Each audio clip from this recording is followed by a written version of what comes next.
Now let's look at managing difficult customers.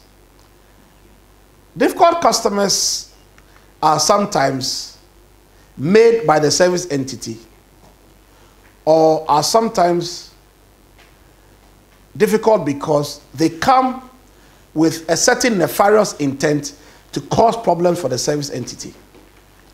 But whether we turn them difficult or whether they were difficult before they arrived, we still need to manage them.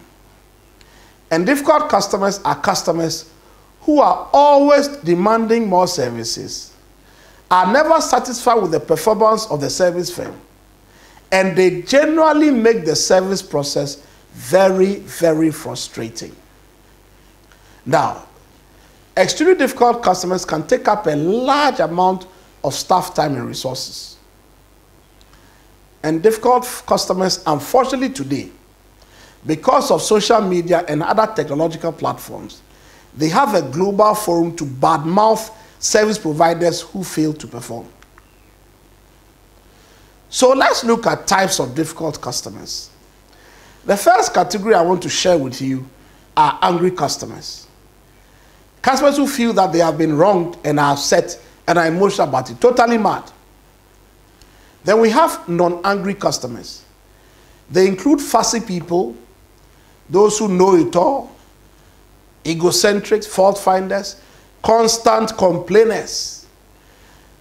With non-angry customers, they are sometimes a little more difficult than angry customers because their unhappiness may not be very evident.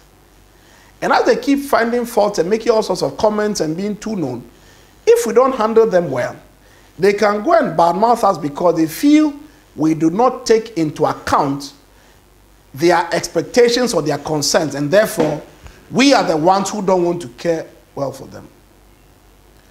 Non-angry customers may not be necessarily angry, but they can become very, very difficult. And such people take issue with every aspect of the service, and nothing seems to please them or meet their expectations. So let's look at why customers become difficult. But before we move, I want to just say something quickly about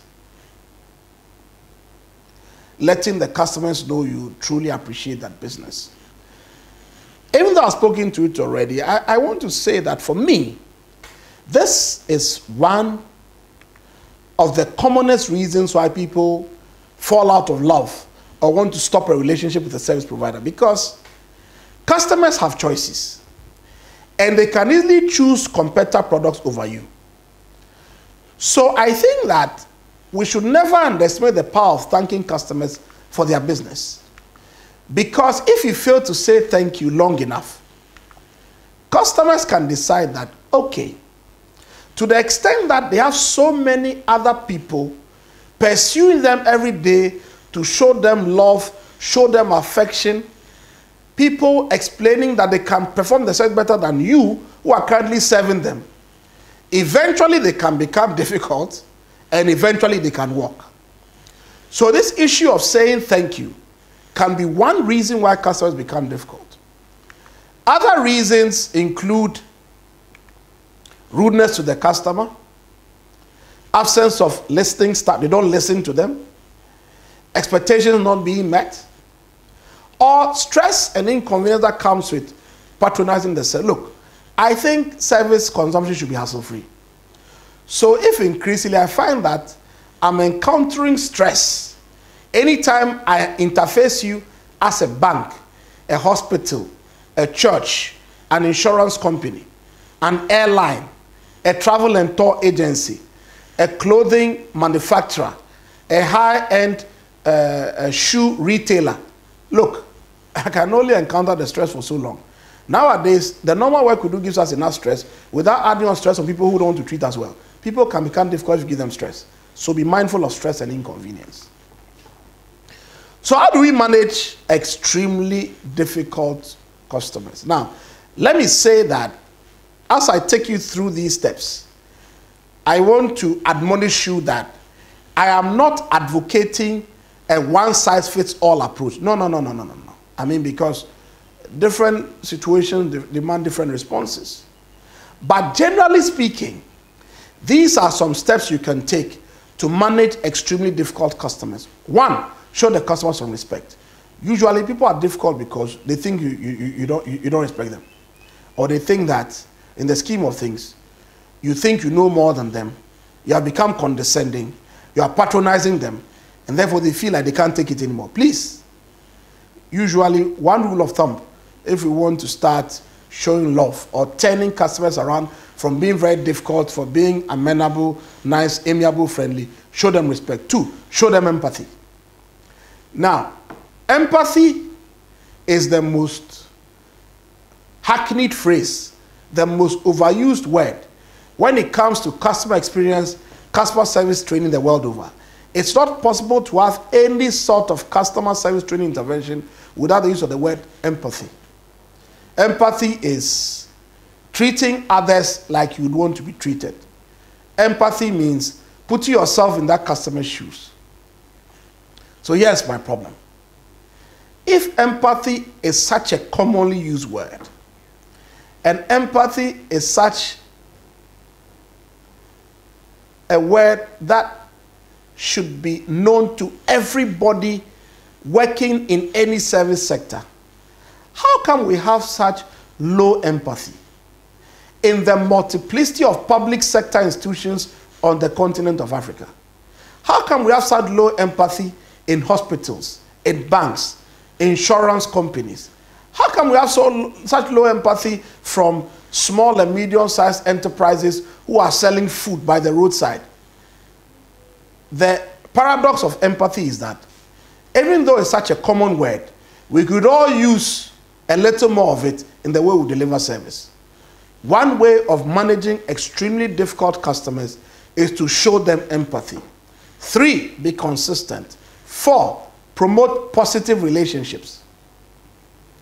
Now, positive is an interesting word because sometimes relationships deteriorate on the blunt side of the service provider. A couple of weeks ago, one guy called me complaining bitterly about service for a particular bank. He went on and on and on and said, look, the service is so bad, the relationship deteriorated so much that he, as an entrepreneur CEO, asked that the corporate account with that bank be closed. And the only thing he kept in the bank was a savings account that was passed out to him. Now, here is where his total anger lay. He said, look, in the corporate account, they were passing through about 2 million cedis every month. Every year, which was about $500,000 US every year through a current account. And when he closed the account, nobody from the bank even contacted him to find out why he would take away such a sizable business from them. They were totally oblivious to the fact. Now, this is what happens where a relationship deteriorates to the point where even when a customer sees doing business with you, you don't even realize the customer is gone. So he called me angry a few weeks ago because even though the corporate account was gone, he had gone back to do a simple transaction on the service account and it had taken more than 27 minutes to be served. He was totally livid. So I made a few calls and some people hired with the bank told me they would take the matter up and ensure that, look, these issues are resolved so that they can begin to promote a more positive relationship with that customer.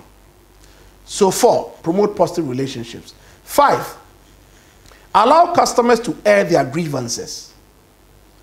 Nothing is more frustrating than having a problem and not being given the opportunity to vent because the service provider won't listen or they're behaving like you're also part of the problem. Please, allow customers to air their grievances. Let them vent.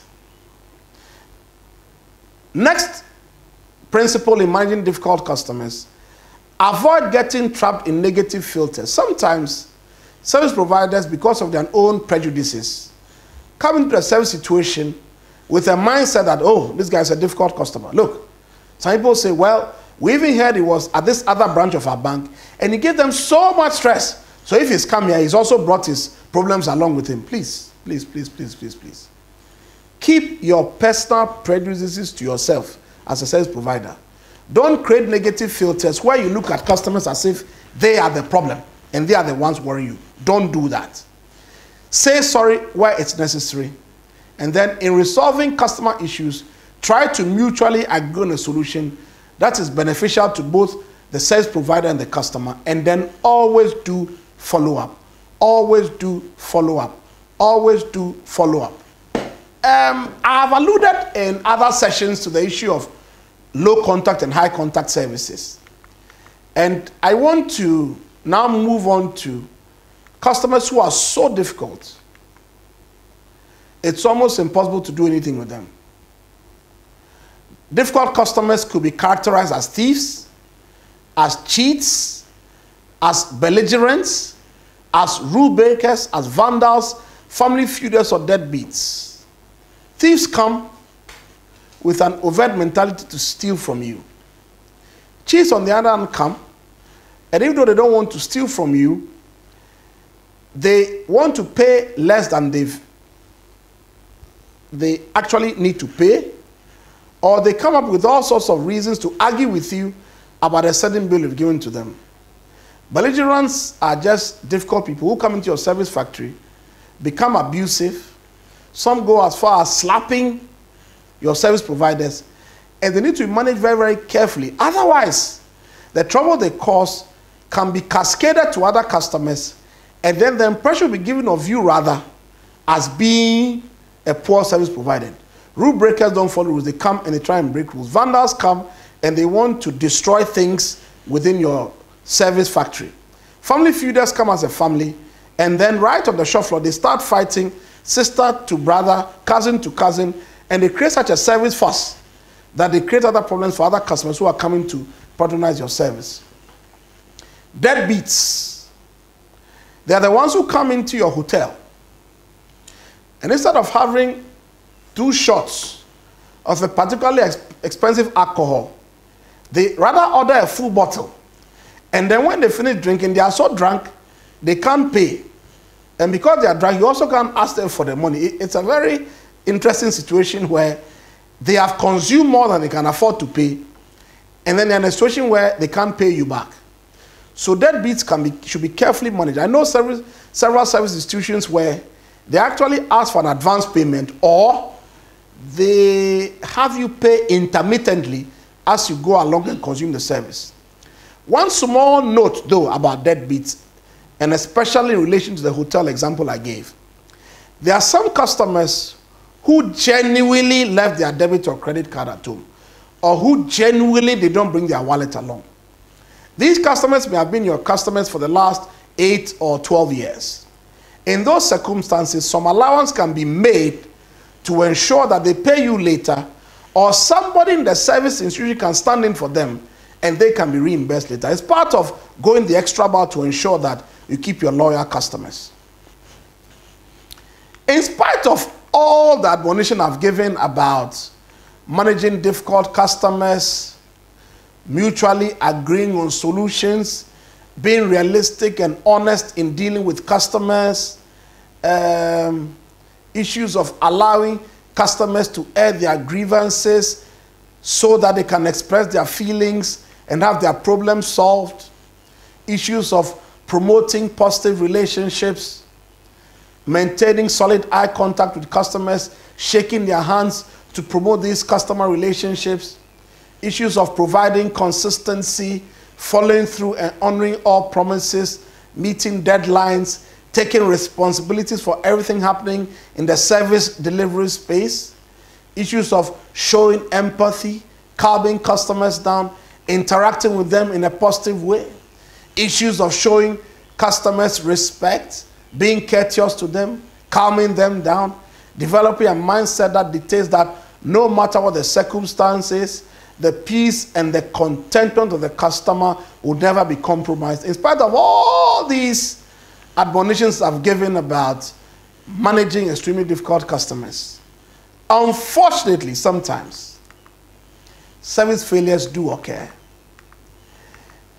When service failures occur, it's very important to have a very robust service recovery delivery system to ensure that even though the service lapse has occurred, service can be recovered very, very quickly. And as long as the earth remains, some service experience lapses will occur.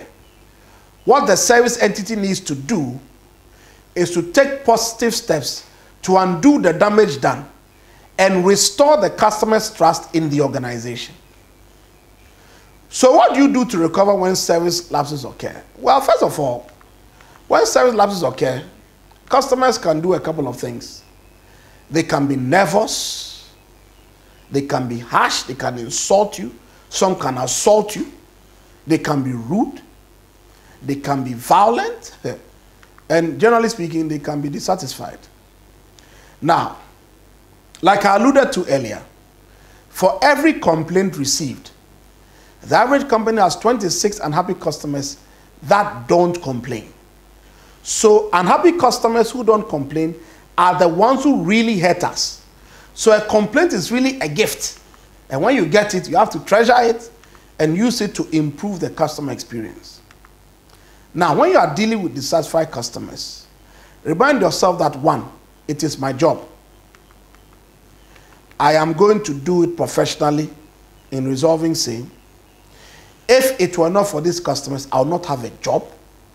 And the customers are the number one reason why I have a job.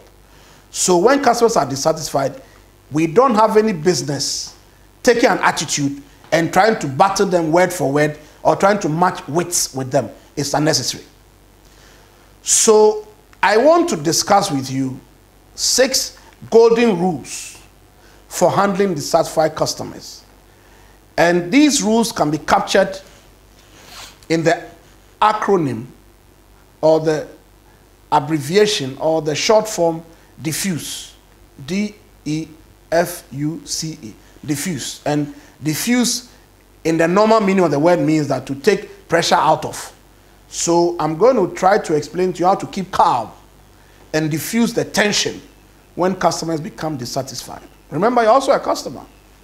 And the golden rule, when I discussed empathy, was that you should do unto others as you have them do unto you. So let's deal with the word D in diffuse. D means don't lose your cool. Look, everybody is human. And I've had people ask me in this last 20 years, doing customer service training and customer service consultancy, that, Bob, listen, I'm human. So I hear all the advice you're giving, but look, how do I control myself? Let me tell you how. Don't lose your cool. And D means don't lose your cool. Don't lose your cool means, look, keep calm, don't argue. Don't take things personal. Clients have a right or a reason to complain. Don't lose your cool means listen and hear them out. It also means take notes as the customer is talking. It also means stay committed to the customer. It also means do not interrupt them when they are talking. Finally, D, don't lose your cool means nod your head to acknowledge what they are saying so they know that you are following them, you are interested in what they are saying, and you are taking notes to ensure that you've accurately captured all their concerns and you are showing a willingness and readiness to resolve their concerns. So D, don't lose your cool. E means encourage venting. Let them vent. Let them vent. Let them complain. Let them shout. Let them scream. Venting means listen, listen, listen, listen, listen. Keep interruptions to a minimum. Give them full attention and give them solid eye contact when they are venting. And then give verbal nods as you move along. F in diffuse means focus on their feelings. Show empathy. See the issue from their perspective. Appreciate them as human beings. Understand their feelings. Communicate understanding. Apologize blamelessly on behalf of the company. Don't tell them, oh, this is your policy issue. It's the underwriting department too. Oh, sir, let me tell you. You are the 10th person this morning who has come with the same problem. I don't even know what they're doing over there. They're a total bunch of, I don't even know what to call them, sir. It's not, sir, we in customer service, we care for you. It's the underwriting people. Problem upon problem. I've even heard that you want to sack the head of that department. They are very bad people. Please, don't do that. Apologize blamelessly. Don't be apportioning company blame to the customer. It is negative. It is wrong. And then finally, give them assurance and offer them assistance. F, focus on feelings. The next thing to do is you uncover facts. Uncover facts. Uncover facts means probe politely. Sometimes customers can be confused themselves about what exactly the problem is. Sometimes they have partial information, and that's why there's a problem. So probe politely, ask questions, fill in information gaps, and then take responsibility for action. Then finally, make sure you clarify the problem being reported so that when you are taking some sort of remedial action, you know exactly what you're doing. S, solve the problem. So the S in diffuse means solve the problem. Take responsibility. Don't make excuses. Keep the customer involved. Let the customer know what you intend to do to solve the problem. So communication is key. Take ownership and responsibility to escalate to appropriate departments if the problem is beyond your jurisdiction. Don't tell them it's not me, it's that one or that. Don't do that. Solve the problem or offer alternatives. Finally, the E in diffuse means make sure the customer understands the action plan you are going to follow to solve the problem. Request if there's anything else you need to do to assist the customer. Thank the customer profusely for bringing the problem to your attention and follow up with them to ensure that they are truly satisfied. So that's what it means to diffuse. So we've understood about customer management, levels of customer participation. We've talked about how to deliver memorable customer experiences. We've even spoken about customer reactions, service recovery issues. We've learned about the famous diffuse formula when it comes to service recovery. We've done stuff about how to increase customer advocacy and referrals as a way of understanding why customer experience matters. So I want to close this module by explaining again that customer experience constitutes two main issues, or is constituted by two main pillars: customer support and customer service. And customer support is what a business provides throughout the customer life cycle to ensure the customer's success with the product or service. And customer service means proactively going above and beyond the call of duty to provide answers, help, or guidance to the customers of a service entity. I am confident that there are so many different nuggets of service knowledge that you can take directly from this module into your service business to help you strive towards becoming a service champion. Thank you for listening.